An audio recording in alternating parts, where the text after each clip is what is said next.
Good morning friends, আজ হচ্ছে 25শে জুলাই। দেখতে পাচ্ছ ওয়ান ডে রিটার্নে কী এসছে দেখে নেওয়া যাক। তো দেখতে পাচ্ছ ওয়ান ডে রিটার্ন 2143 টাকা দেখাচ্ছে, ঠিক আছে। টোটাল রিটার্ন 98,700 সামথিং, যেখানে আমার ইনভেস্টেড ভ্যালু 2,42,000, টোটাল ভ্যালু সেখানে পাচ্ছি 3,40,000। তো এখানে যে নেগেটিভ পজিটিভ ফান্ডগুলো রয়েছে, মানে কোনটায় কত টাকা কালকের দিনে আমার পজিটিভ কোনটায় নেগেটিভ আছে, সেগুলো তোমরা রাইট সাইডে দেখতে পাচ্ছ। প্রথমে 8 টাকা, পরে 565, এভাবে দেখো প্রত্যেকটা ফান্ডে এইভাবে প্লাস হয়েছে। এবং একটি ফান্ডে যেখানে 15 টাকার নেগেটিভ দেখাচ্ছে, ঠিক আছে। তো আমার টোটাল এখানে রিটার্ন 40% মতো পেয়েছি।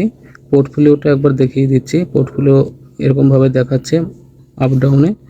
তো আশা করি তোমাদের ভিডিওগুলো ভালো লাগে এবং অবশ্যই আমি চাইবো তোমরা লাইক কমেন্ট করো, অন্যদের সাথে শেয়ার করো, আর যারা নতুন ভিউয়ার্স সাবস্ক্রাইব করে পাশে থাকবে, কারণ আমার জার্নিটা 1 কোটির, ঠিক আছে। তো আমি চেষ্টা করছি যত তাড়াতাড়ি সম্ভব 1 কোটিতে পৌঁছানো।